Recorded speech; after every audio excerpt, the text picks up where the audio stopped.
My fellow Nigerians, I want to tell you that no single individual, no institution, no political machinery is greater than the sovereign will of the people. And those who seek to frustrate the hopes of Nigerians, manipulate democratic processes, and stand in the way of the aspirations of Nigerians may win for a season, but they can never crush the desire of the people for justice, for fairness, and for good governance. The collective will of the Nigerian people is greater than intimidation, greater than propaganda, greater than manipulation, and sooner or later it will find its voice. That is why the ongoing controversy surrounding the NDC is not merely about a logo. It's not merely about legal arguments and courtroom proceedings. It's about something bigger. It's about democracy itself. Let me be clear from the outset. If any political party breaks the law, it should be held accountable. Nobody should be above the law. Justice must be blind, justice must be fair. Justice must apply equally to the powerful and the powerless. But justice must never become a weapon. It must never become selective, and it must never create the impression that political competition is being settled in courtrooms rather than at the ballot box. That is why millions of Nigerians are paying close attention to what is happening. At the center of this controversy is a dispute over a party logo. The courts will ultimately determine the legal merits of that dispute. That is their constitutional responsibility. But many Nigerians are asking a deeper question. If the disagreement is truly about a logo, should the ultimate consequence be the destruction of an entire political platform?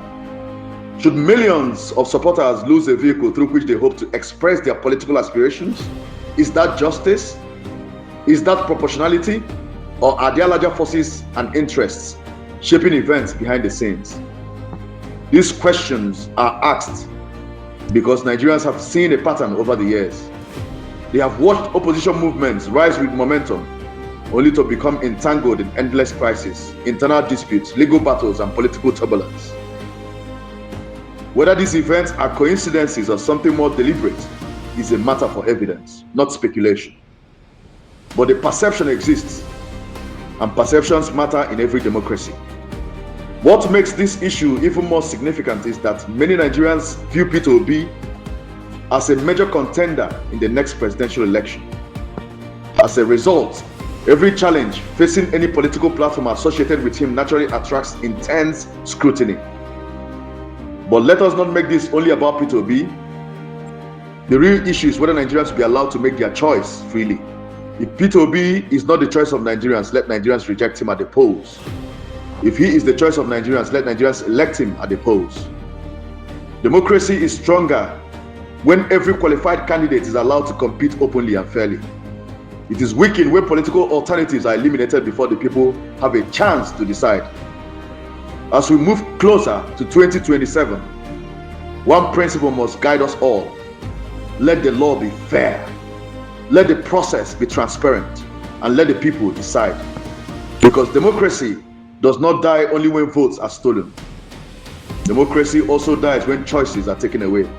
And so, to everyone involved in this unfolding chapter of our national story, remember this: power is temporary, but the verdict of history is permanent. Those who work against the collective good of Nigerians, those who place personal interest above the aspirations of millions, will ultimately answer to the verdict. They may celebrate today, but truth has a way of catching up with every deception, and history has a way of exposing every injustice. The Nigerian people have suffered too much, sacrificed too much, and endured too much to have their voices silenced. Their right to choose must stand. Their voice must stand. Their mandate must stand.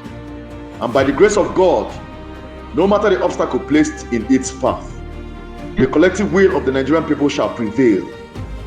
But because in the end, Nigeria belongs not to politicians, not to parties, not to powerful interests.